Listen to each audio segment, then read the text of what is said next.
Yo, I'm Matt, And I'm Joel. and we're on the Fringe. Today we're going to be watching a video on Metamaterials, To the Stars, and the Army by Red Panda Koala on YouTube. We'll leave a link to the video in the description. This video is about a metamaterial that was supposedly recovered in the Roswell crash in New Mexico, and the journey that material has gone on and the different investigations that are underway about what it could be for, or if it's even a real authentic crash site recovery. Anyway, we're going to start a survey video, and then we're going to react live to this video. I've never seen this before. Yeah, I've seen it before, he hasn't, but we'll see our reaction shortly. Alright, let's go. In October of 2019, it was announced that To the Stars Academy of Arts and Science would be partnering with the United States Army's Combat Capabilities Development Command to research alleged metamaterials they have obtained from crashed UFOs. They claim these metamaterials display properties that we cannot recreate.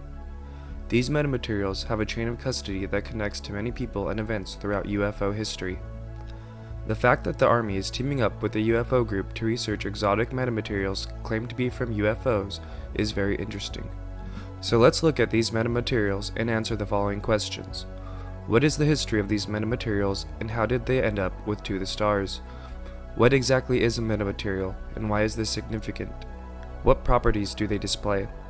And what are the details of the Army's new involvement with To the Stars? How many have heard about the layered bismuth and magnesium material that Art Bell received in 1996? And What you have in your hand is bismuth and magnesium. And it is from Roswell. This is ostensibly from the crash at Roswell, New Mexico. Of bits and pieces that are seemingly beyond anything we can create. This one sample is engineered in layers thinner than microns. Bismuth layers less than a human hair. Magnesium samples about 10 times the size of a human hair. Supposedly picked up in the crash retrieval of an advanced aerospace vehicle. Do you believe, based on your decade of serving in the U.S. government on this question, that the U.S. government has in its possession any material from one of these aircrafts? I do, yes. You think the U.S. government has debris from a UFO in its possession right now? Unfortunately, Tucker, I really have to be careful of my NDA. I really can't go into a lot of more detail in that. Okay. But simply put, yes. Thoughts? So one of my thoughts just already is, it seems like he's really respecting an NDA while he's on a primetime TV show. I feel like it's just really convenient. Seems kind of fake or something. Yeah, but I mean, it's a very interesting concept so far. Well, that guy Lou Elizondo, so he's in a lot of the UFO, recent stuff especially. He worked at the Pentagon on their investigation of aerial phenomenon, so I can imagine there's a certain amount of stuff he's just not allowed to say that, I guess I'm talking quiet, but there's a certain amount of stuff he's just not allowed to say that if another person came across that information, they would probably be able to share. That's what I imagine, at least, based on his past history working at the Pentagon. And now he's on Tom DeLonge's team at To the Stars. Oh, okay. Well, that makes more sense. Alright, I'm gonna start the video back up.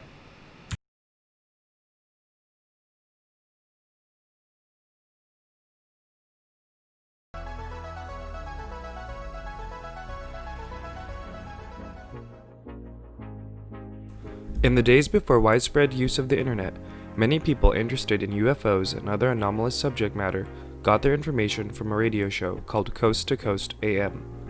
Created in 1988 by Alan Corberth and host Art Bell, it served as a place where fringe subjects could be openly discussed during a time when the mainstream media avoided them. Coast to Coast AM would become the most popular radio show for its time slot. During the year 1996, Art Bell received materials from an anonymous person claiming they were retrieved from crashed UFOs. Over the course of 4 letters, the anonymous sender relayed the following information to Art Bell. His grandfather was a part of a UFO crash retrieval program, and the pieces he sent were from the Roswell UFO crash. He claims his grandfather was at the crash site and helped transport it to Wright-Patterson Airfield in Ohio. His grandfather says the military helped disseminate what science it could understand from UFOs to the private sector, but that most of how these UFOs operated was a mystery. He claims at the crash site they discovered bodies, 2 dead and 1 alive, that was able to communicate telepathically. He says before his grandfather passed in 1977, he sat his entire family down and explained what he had done in the military and presented the pieces he was able to keep from the Roswell crash site. The anonymous listener sent them to Art Bell because of Art's reputation in the UFO community, and he hoped Art would be able to mediate the scientific study of these UFO materials, which received the nickname Art's Parts. Art Bell would pass the materials on to UFO researcher Linda Moulton Howe, who at that time had a weekly segment on Coast to Coast. Linda Moulton Howe first came on the UFO scene in the late 1970s with the release of her documentary A Strange Harvest, which brought the anomalous cattle mutilation phenomena to the attention of many people. For A Strange Harvest, Linda had been in contact with many laboratories to analyze the samples from cattle mutilation cases. Linda first contacted a university professor who did not wish to go public. On June 8, 1996, the professor found that each sample had a silvery shiny side with a rough granular appearance. The other side was a blackish gray. The samples were hard and brittle and could be broken with manual pressure. The shiny side contained 95% magnesium and a small amount of zinc, while the dark side contained a significant amount of bismuth. The professor measured the layers and found that the thin, wavy lines of bismuth varied from 1 to 4 microns wide. A human blood cell is about 5 microns in diameter. The magnesium zinc varied from 100 to 200 microns, about the diameter of a human hair. This would be very difficult to recreate by today's standards, especially the 4 micron wide layer of bismuth. Bismuth is one of the main ingredients in Pepto-Bismol, which is one of the reasons for its name. It is number 82 on the periodic table, and bismuth is one of the few metals that can expand when cooled. In modern use, it is used as a coolant for nuclear power reactors. The professor was unable to recreate the bismuth magnesium in the alternating layers as presented in the sample, or to understand the purpose behind this complexly designed material. Linda then sent the materials to the Director of Material Sciences at MIT, the National Science Foundation, Sandia National Laboratory, and aerospace manufacturers to see if they could make sense of this strange material. Over the following weeks, she learned that none of the scientists had ever heard of bismuth magnesium combined like this. None of them could recreate it, and no one knew what purpose it would serve. Here is a montage of some of the researchers' responses to the anomalous pieces. I don't have any idea. I've never heard of any such a laminate like that. I don't know where to tell you to go, unless you go to some place like Dow Chemical that makes magnesium. We don't do anything like that here within the Dow Chemical. What would that be able to function as? That's a tough one. There might be some commercial alloys with those characteristics, but I wouldn't be able to see how they would get that discrete layer. Meaning the, of the bismuth in there. Okay, now, from your standpoint of working with exotic metals, what is the problem with sputtering bismuth on magnesium? Okay, I can't give you a definitive answer. I've never heard of it done. And I wondered if you could even tell me who works with bismuth in 1 to 2 micron film. I've never heard of anything like that. Do you know what this is?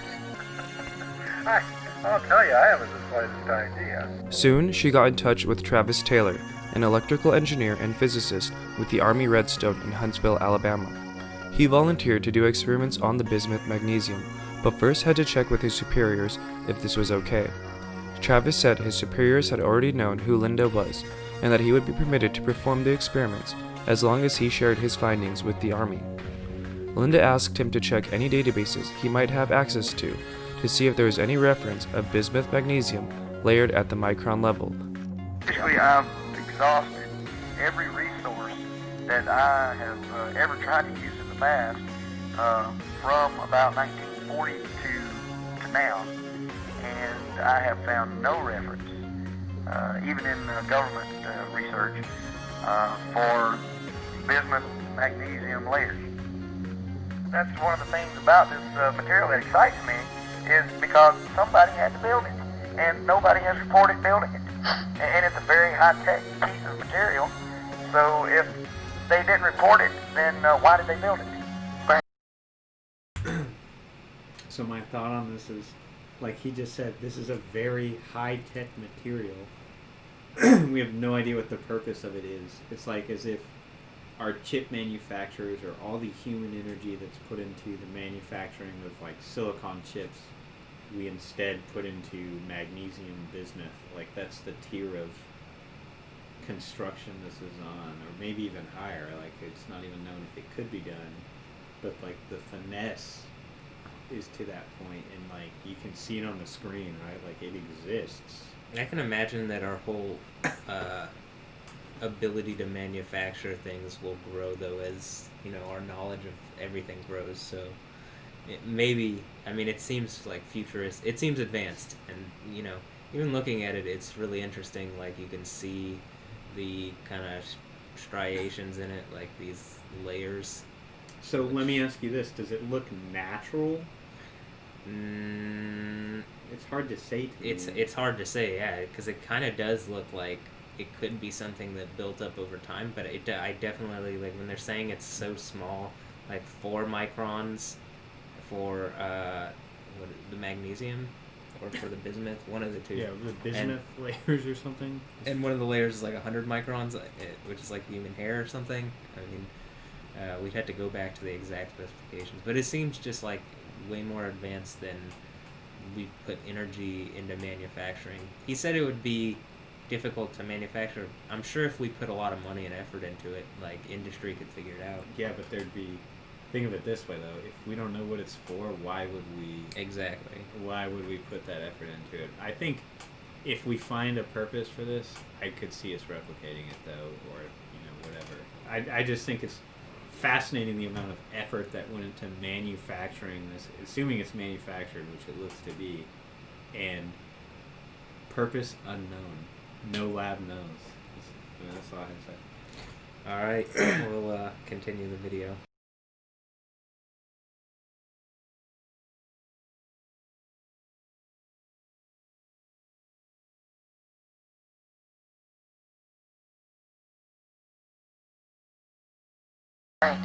That's the thing we do in science, is we do some research and then we tell everybody about it. And nobody's told anybody about this material. Around this time, there were developments being made in other fields of science that could lend a clue as to what purpose this material serves. In 1999, 3 years after Art Bell initially received Art's parts, Sir John Pendry of Duke University began to study a new field of science, metamaterials. Broadly speaking, metamaterials are materials that derive their properties not from the properties of their base materials, but from their newly designed, often nanostructures. Their precise shape, geometry, size, orientation, and arrangement gives them their smart properties, capable of manipulating forces like electromagnetic waves, sound waves, and potentially gravity. By blocking, absorbing, enhancing, or bending various types of waves, metamaterials achieve benefits that go beyond what is possible with conventional materials that get their properties from the chemical composition of their base materials alone. To summarize, metamaterials have properties that are derived from the structures of their geometric shapes rather than the chemical composition of their base materials. Sir John Pendry was focused on metamaterials that interact with electromagnetic waves. To further help illustrate this, certain metamaterials bring the idea of a TV antenna down to the nanoscale. Those antennas were designed for radio waves that are centimeters to meters in length. Metamaterials work to create nanoscale antennas that would be able to respond to visible light with wavelengths of 400 to 700 nanometers, or infrared light, where wavelengths are on the order of a micron. By adjusting the geometry and shapes of these antennas individually and in collections, metamaterials can engineer systems that interact with and manipulate light in entirely new ways, without changing the chemical composition of the antenna. Sir John Pendry was focused on metamaterial development with an emphasis on how they can manipulate visible light and other electromagnetic waves. Electromagnetic waves refer to the waves of electromagnetic field propagating through space, carrying electromagnetic radiant energy. It includes radio waves, microwaves, infrared, visible light, ultraviolet, X-rays, and gamma rays. Sir John Pendry and the Duke University team used metamaterial theory to develop a practical invisibility cloak. The materials of the invisibility cloak are precisely constructed at the nano level to make light waves bend, as opposed to the straight paths light waves take when being reflected or absorbed. By doing this, the object behind the cloak remains invisible to the human eye. What is it? With that fictional cloak, Harry isn't just camouflaged, he's invisible. My body's gone. How invisible are we talking here? If I walked into a room with a soldier wearing one of these cloaks, you wouldn't see him at all. He would be completely invisible to you. This isn't make-believe. The military has seen the so-called quantum stealth technology. It works by bending the light around an object. The study of metamaterials is still in its infancy, but today some are being used to manipulate sound waves, to absorb radiation and turn it into harmless heat, and to improve antennas. It is important to remember that metamaterials can manipulate more than just electromagnetic waves. Metamaterials can be expensive to produce, but as of right now, the limitations of their potential is unknown, and they will likely play larger roles in society in the years to come. In 2012, Dr. Hal Puthoff theorized that the emerging sciences related to metamaterials could apply to this alleged UFO fragment. Dr. Hal Puthoff earned his PhD in electrical engineering from Stanford University in 1967. He then invented tunable lasers and electron beam devices for which he holds patents. In 1969, he co-authored with Dr. Richard H. Pantelli the book Fundamentals of Quantum Electronics, published in English, French, Russian, and Chinese. From the late 1970s to the early 1990s, Hal Puthoff also ran the CIA remote viewing program, Project Stargate. Linda offered Hal a sample. Comment or two there. So, this guy's credentials are absurd.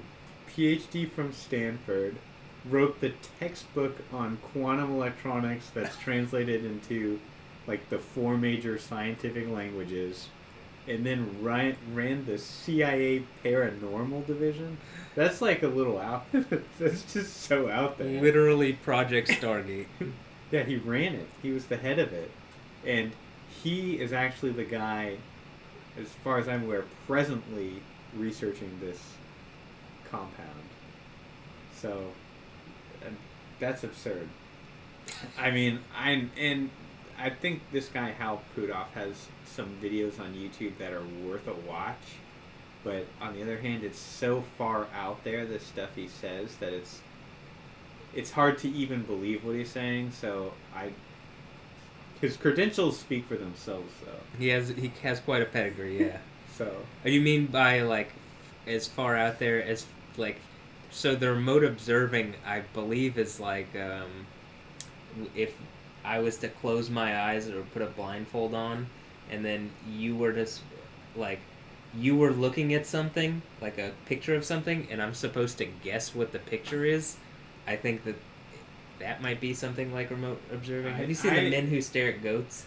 No, I haven't.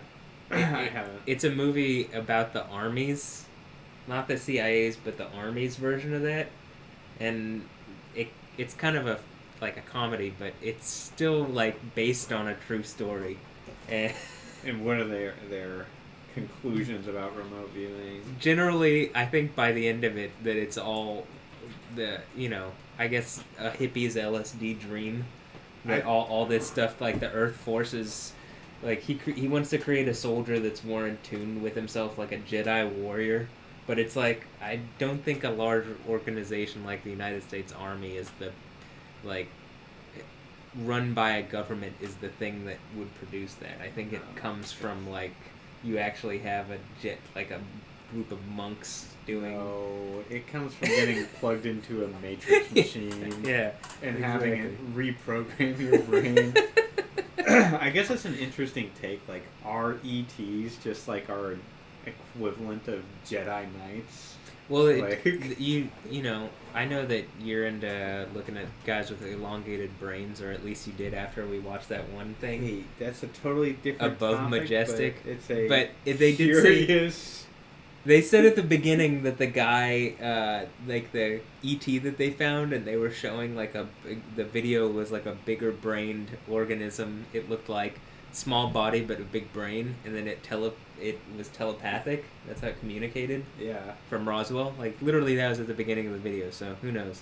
There's multiple reports of that same phenomenon, though. Like, for example, in 1994, there was a UFO, supposedly, that landed, hey, I have to say allegedly, that landed outside of a school playground in Zimbabwe, and like 20 kids said they saw it. Not only did they see the UFO, which was like, you know, this typical flying saucer, same description you always hear, and they said they saw an actual ET, which matches the description of the elongated skull, massive eyes lower in the head, thin lips, weird nose, and smaller than a regular human, like 6th grader size, like the size of a 12-year-old, basically. But you wouldn't imagine kids from Zimbabwe being immersed in UFO culture, so maybe that's pretty interesting. That they have that description. Well, there's more mind-blowing things about this particular case, too, is these kids, it's Zimbabwe, and so it's kids from, like, you know, different cultures that have totally different histories or, you know, traditions built into their families, but they're giving the same account, and it's the same account that matches the Roswell story. It's the same account that matches the story you would come up with if you were to study the Paracas or the ancient elongated skull people. It's, you know, it's a consistent story, and this is pre-internet time, and this is children. So I think it's interesting. I think that's worth looking at. Maybe we can put a link. We'll have to look into some more. We'll react to some more stuff, especially if this goes well. Back to Hal Puthoff and the metamaterial. All right, yeah, we'll start watching again. And at his laboratory at EarthTech Institute for Advanced Studies in Austin, he tested his hypothesis of whether or not these materials had the potential ability. Austin? Yeah, Hal Puthoff is in Austin. He runs an academy called Institute for Advanced Studies, not related to the Princeton Institute for Advanced Studies that Einstein worked at, but he is in Austin, and he has his own basically laser lab, I guess, or UFO lab. I'm not really sure. Well, we're here in Houston, and you know, Hal, if you're watching this, send us an invite. We'll come make a video about your office. It'll be great. Yeah, for real. All right, moving on. We'll watch some more. To manipulate electromagnetic waves in previously unknown ways. Hal was unable to observe any anomalous outcomes when exposing the UFO samples to different easily producible electromagnetic waves. Dr. Hal Puthoff suggested that high-frequency testing of the micron-layered bismuth magnesium metal with sub-wavelength terahertz signals might reveal that the bismuth layers function as a waveguide structure for sub-wavelength terahertz. Terahertz refers to a unit of electromagnetic wave frequency that falls in between infrared and microwave on the electromagnetic scale. Basically, Hal theorized that when exposed to terahertz, the metamaterials in the bismuth magnesium UFO piece might display unknown properties. For the time being, however, neither Hal Puthoff or Linda Moulton Howe would have access to facilities that could produce the terahertz frequencies needed to test this hypothesis. Now, around this time, Tom DeLonge began forming what would become To the Stars Academy of Arts and Science. To the Stars Academy is a company with the goal of helping the government reveal the complex truth.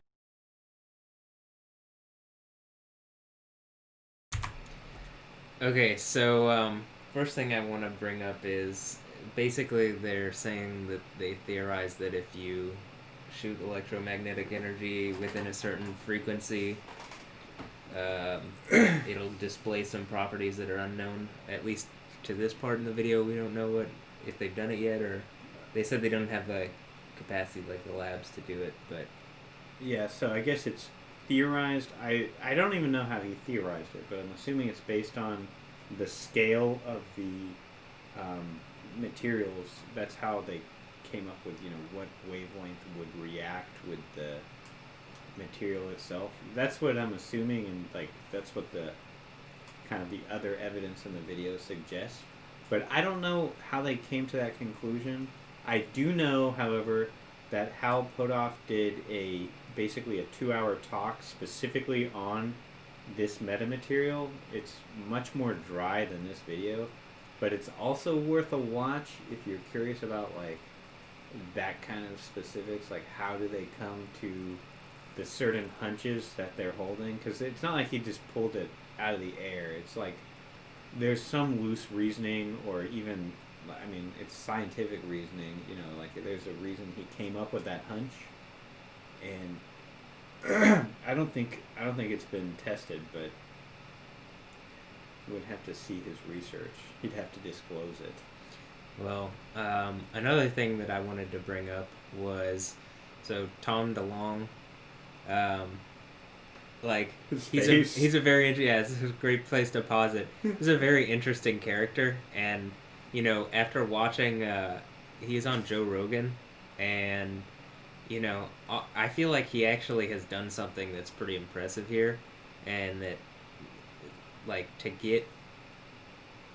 he's done something that's more serious than he's being given credit for. He's kind of looked at as almost like a laughing stock, or it felt like Joe Rogan wasn't giving him respect, and maybe even in other episodes of Rogan's podcast, you hear him kind of mock Tom, and it appears he, first of all, he's clearly passionate. He stopped Blink 182 to do this.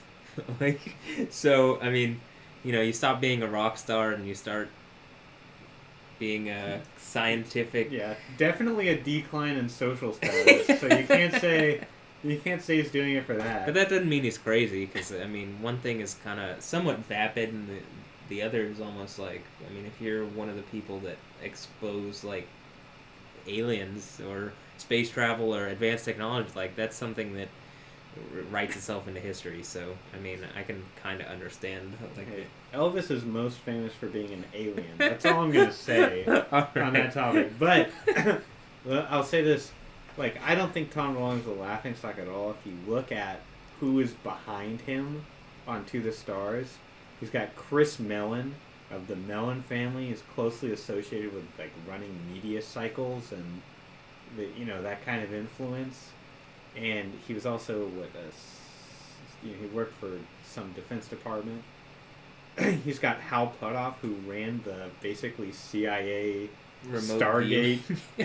They did more than remote viewing. They did a lot of paranormal. It was basically paranormal research. And from my understanding, also the guy behind Lockheed Martin's Skunk Works is also taking part in. He has a board of directors, I think, and they probably guide things. So it's it's admirable to see him take these steps. And I basically, I was getting at that. I thought Rogan gave him a lot of criticism that he didn't deserve, because I don't think he's that crazy. I think he really wants to know. I don't think he's crazy at all. I actually think. So I've read his book, one of the two books, Secret Machines, which is. He wrote with an actual author who writes fiction books. In the foreword of his book, he explains his experience with how he actually went from being someone who just read conspiracy books about UFOs to actually getting involved with high generals and people in charge of top secret projects. And his explanation was basically they didn't know what to do with the information they were sitting on. They felt like it was such a responsibility that they were just going to deflect at something else. And so he sort of came up with the disclosure. He personally kind of came up with the disclosure plan, and that's what To the Stars is based around, is a plan to bring this lore or like this kind of like mind-shattering information into our normal understanding. Into popular culture. Yeah, exactly. Like just slowly integrate it, priming and then, moving the reveals. I think it's a crazy thing he's accomplished. I mean, it makes sense to me. I think, like it's an area like between government and people, like government always has bad PR, and like this is something that's been in the shadows. So I mean, who knows like what was there an alien at Roswell? I have no clue. I have no clue. I tend to think no, but hey, there's matching reports from Zimbabwe, so I don't know. Who knows? Who knows? All right, let's keep watching. Truth of the UFO phenomena to the public over the coming years. Dr. Hal Puthoff would join this organization focused on UFO disclosure, along with many other respectable people, like Luis Elizondo, who ran the Pentagon UFO Investigation Program, Chris Herndon, former Deputy Assistant to the President and Director of White House Information Technology, Chris Mellon, former Deputy Assistant Secretary of Defense for Intelligence, Steve Justice, retired Program Director for Lockheed Martin Skunk Works, and many others. In late 2017 and early 2018, To the Stars Academy helped release declassified footage of 3 separate UFO encounters had by U.S. Navy fighter jets that are now such a big part of UFO discussion.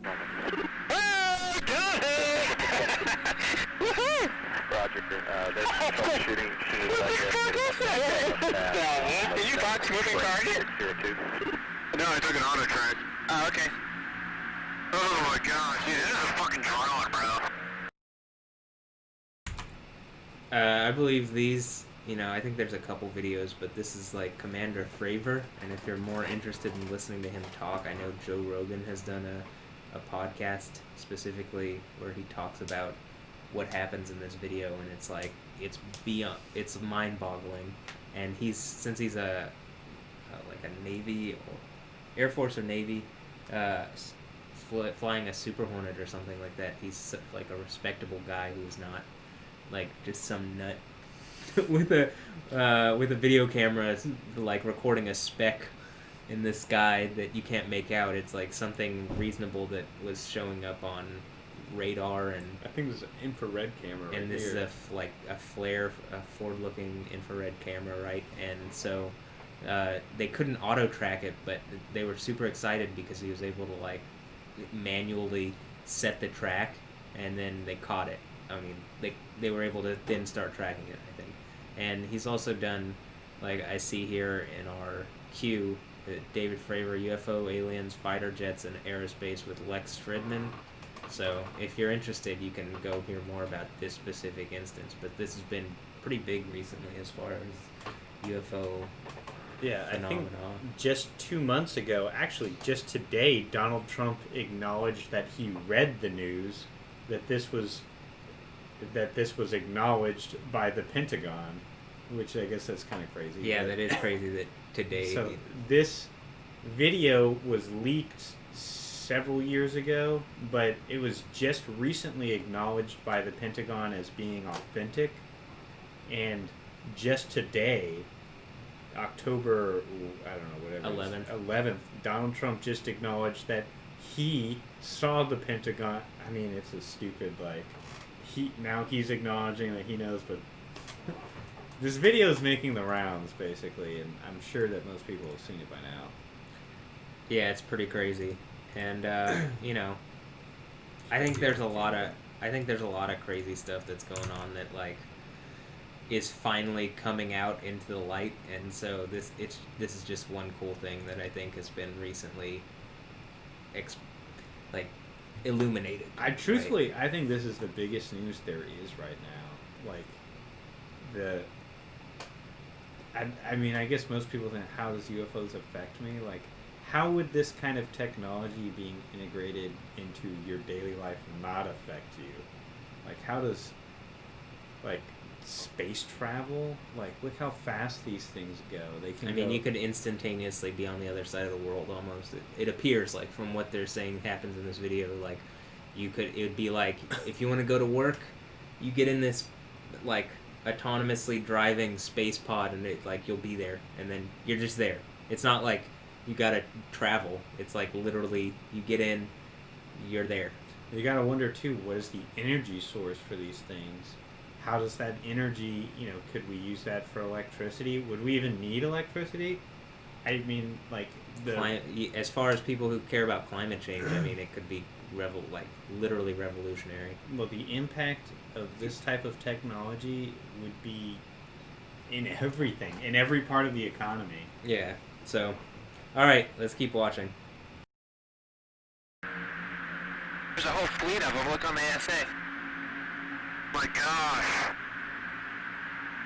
They're all going against the wind. The wind's 120 knots from the west. Look at that thing, dude.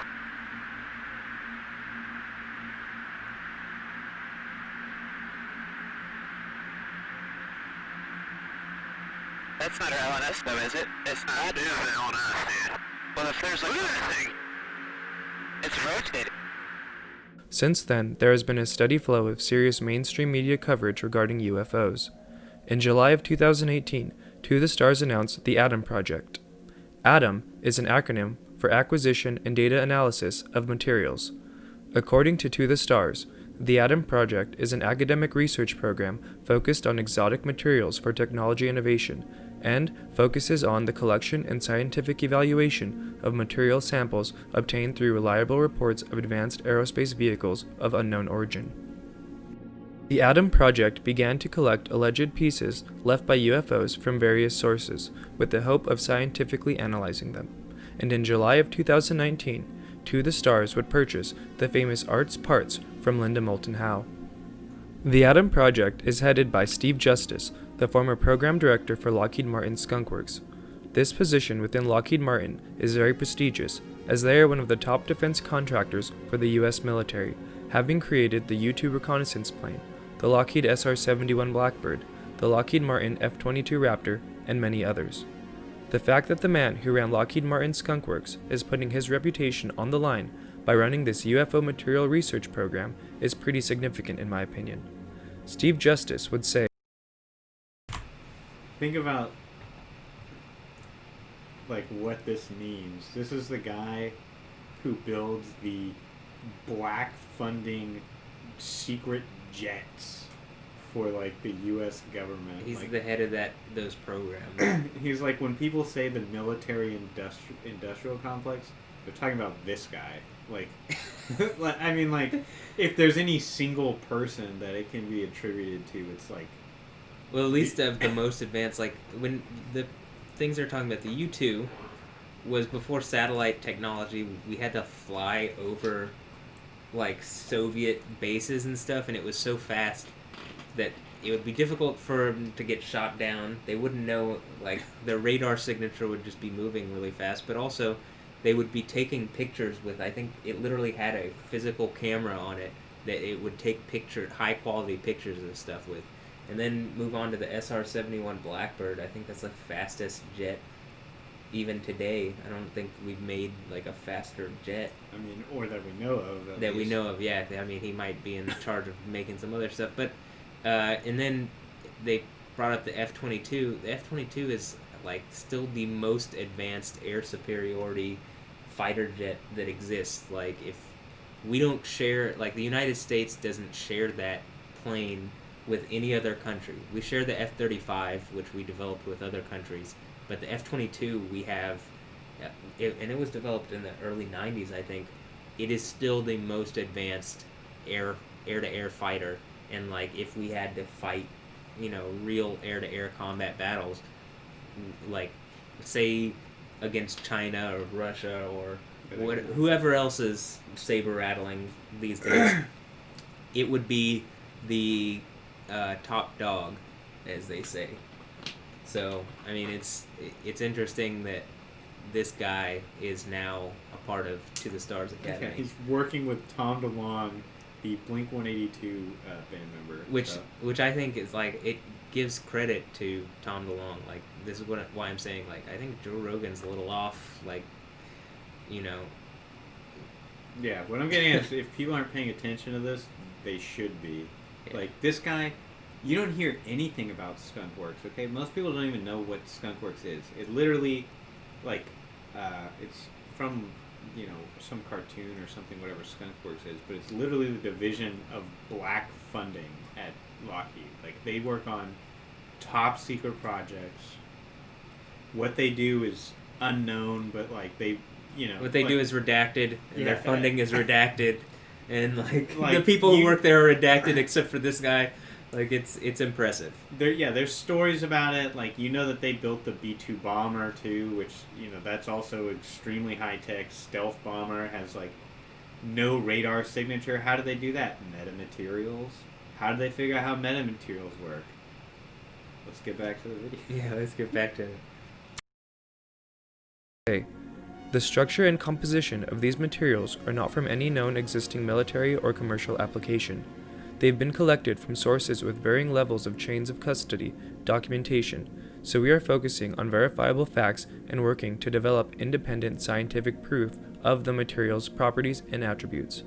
In some cases, the manufacturing technology required to fabricate the materials is only now becoming available, but the material has been in documented possession since the mid-1990s.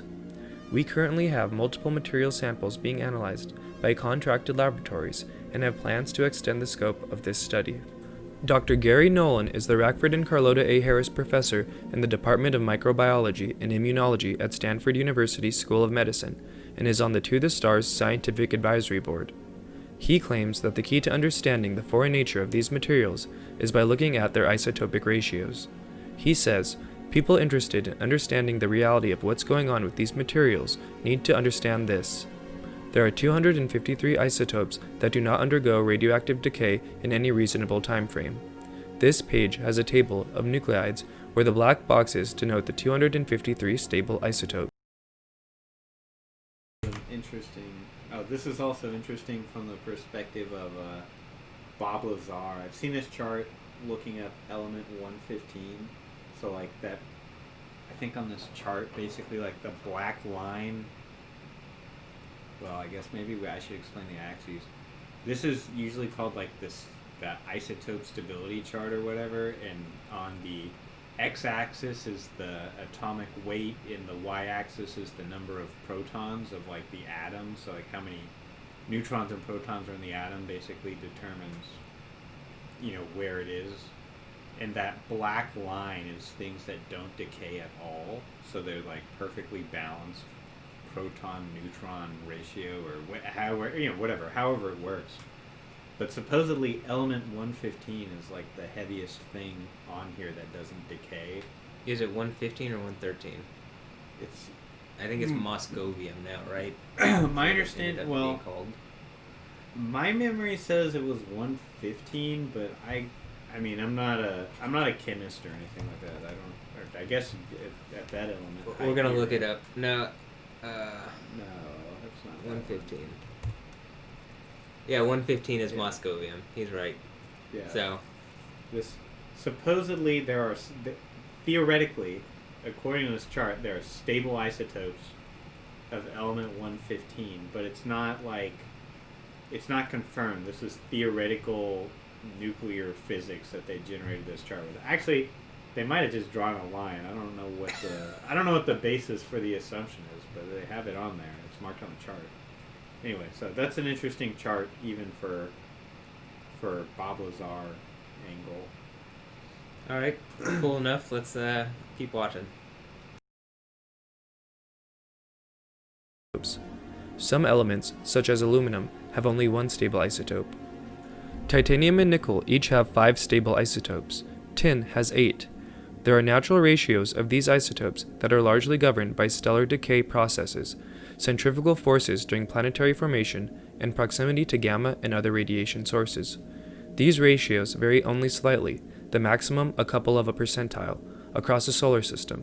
Significant variations in isotope ratios imply either engineering of the ratios for a purpose which is extremely expensive, or that the materials came from somewhere that does not play by our rules. Just a few weeks ago, the Navy admitted for the first time that several UFO videos were real, meaning they show actual area phenomenon that so far the Pentagon cannot explain.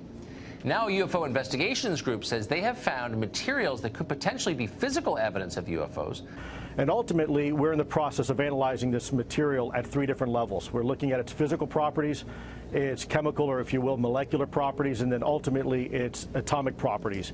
And it's really at that point we'll be able to make some sort of definitive conclusion, keeping in mind that we still have to follow the scientific process and methods. Why do you think this material might be connected to UFOs? Well, without getting into a lot of detail right now, because frankly, it's too speculative for me at this point to say why I think something.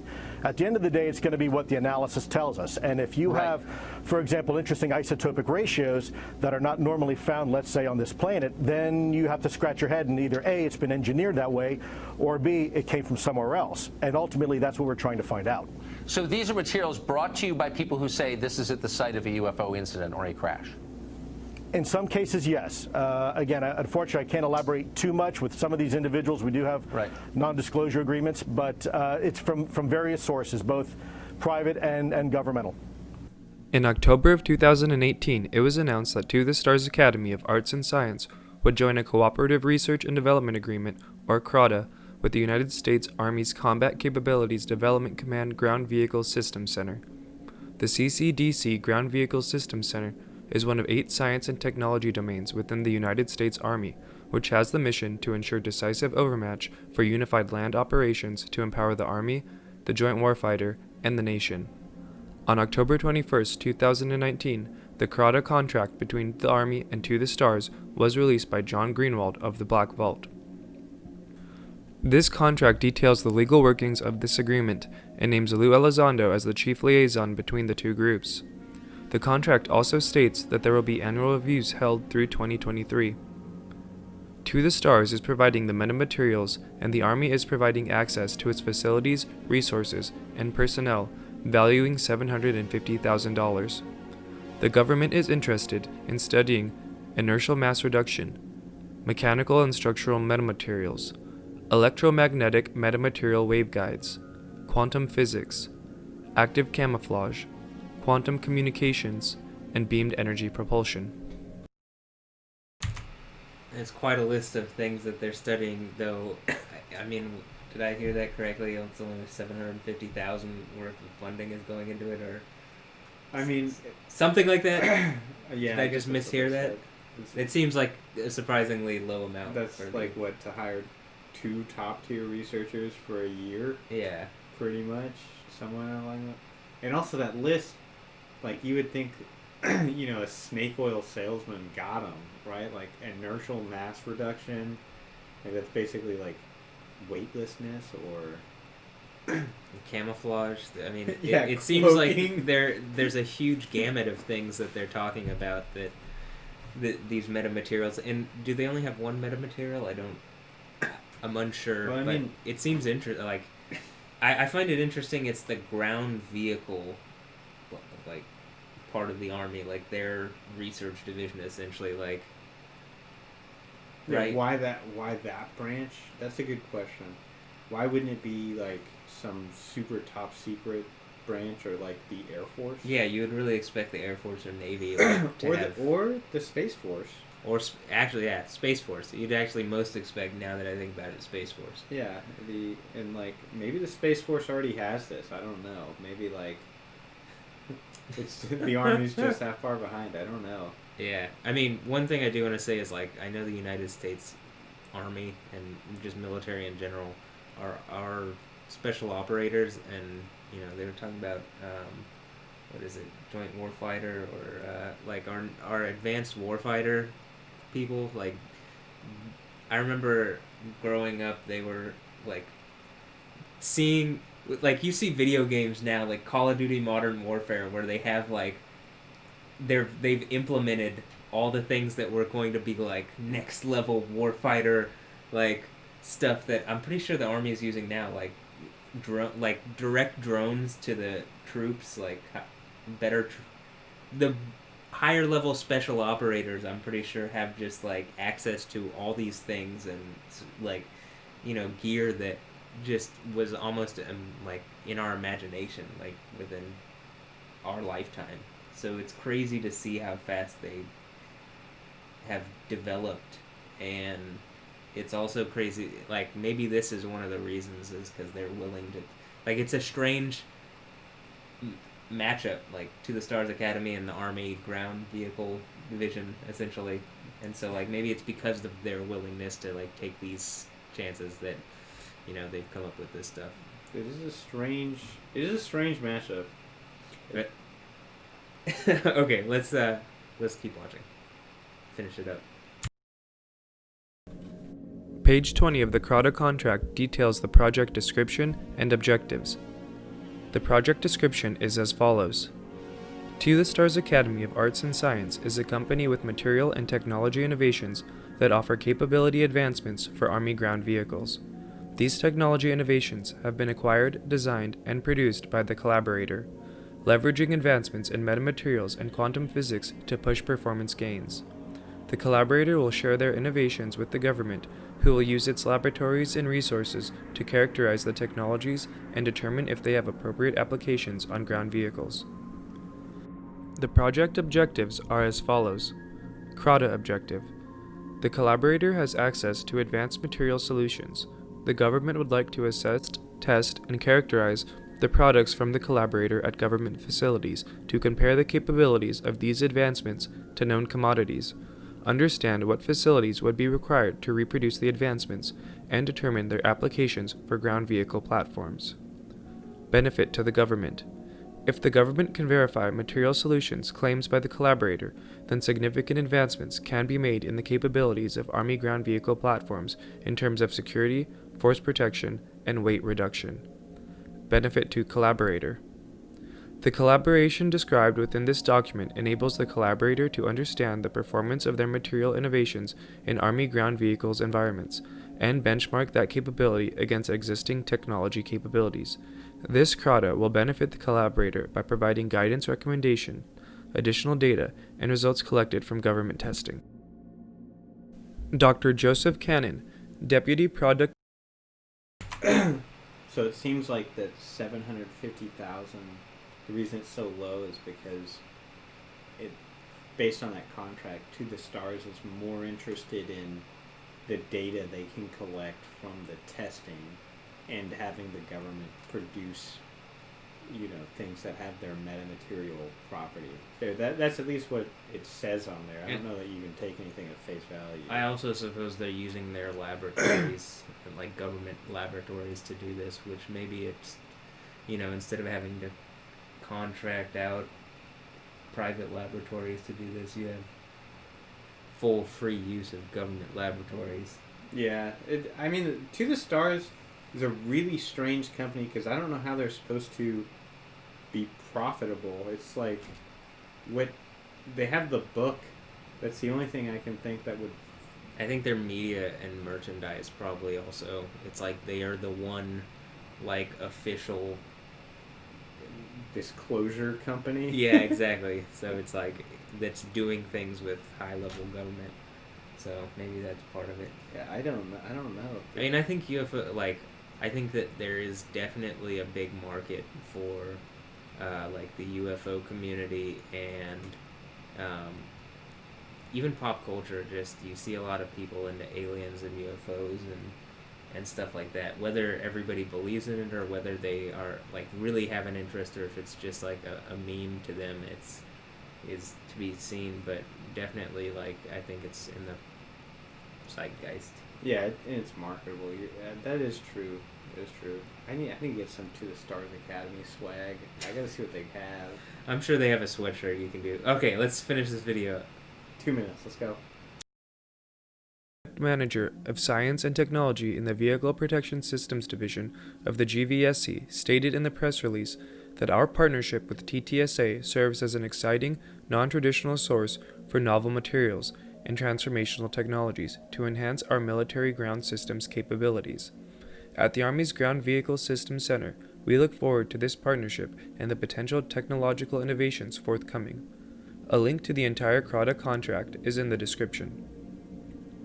To the Stars Academy of Arts and Science is one of the weirdest companies to ever exist, and there are so many things to be said about this latest development with the Army. To the Stars now has access to U.S. military laboratories and funds to fully test the capabilities of the alleged metamaterials.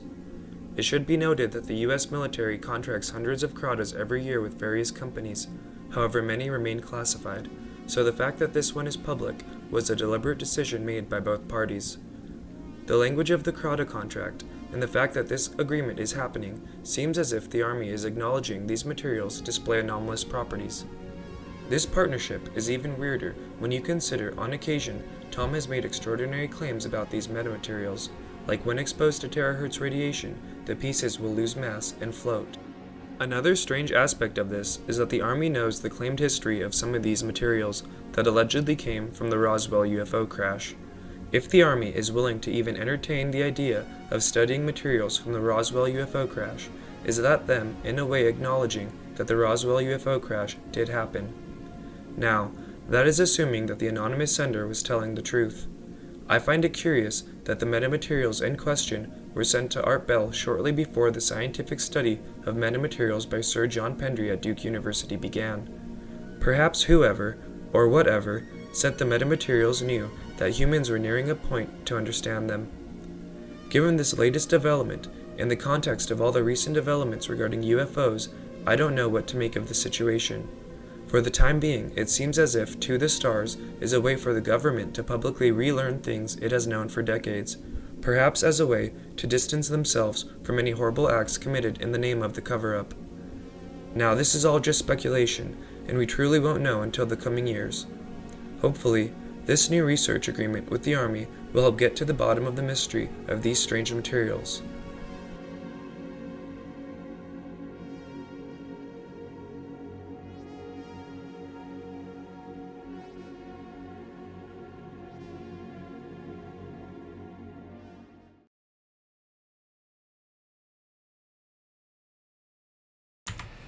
Well, I thought that was a good video, and definitely is something to consider. And I want to say of the last statements that they were talking about, like,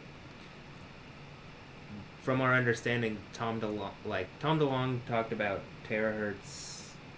Yeah, terahertz radiation, which is basically like between microwave and infrared. But they haven't done that yet.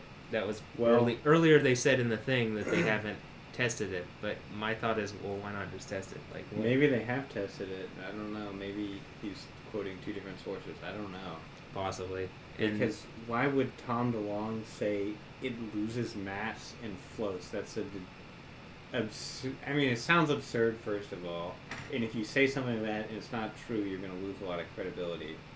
And he's already obviously invested a lot in credibility. Maybe, well, I remember earlier in the video they said Hal Puthoff is like, that was what he speculated there were some characteristics that they hadn't seen yet because they weren't able to do it, but I wonder if they had maybe then done it and he's seen it or something. Who knows?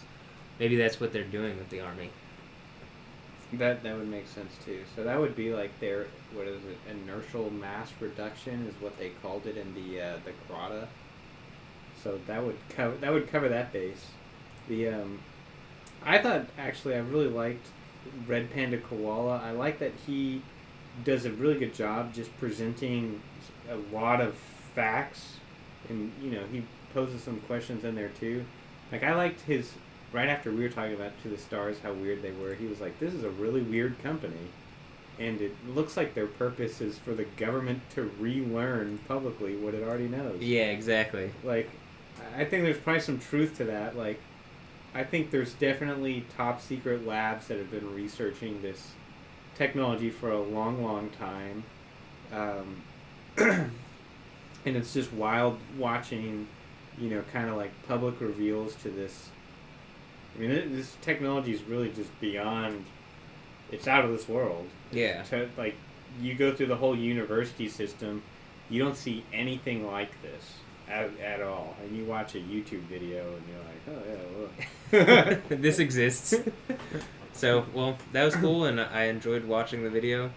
And it was a good recommendation, Joel. We'll have to find something else to react to sometime soon. Oh yeah, we will. Smash that subscribe button. And the like button. Yeah. And share us with your friends. And remember, the link to the video is down in the description. So, hope you've enjoyed, and I guess we're on the Fringe, and we'll see you next time.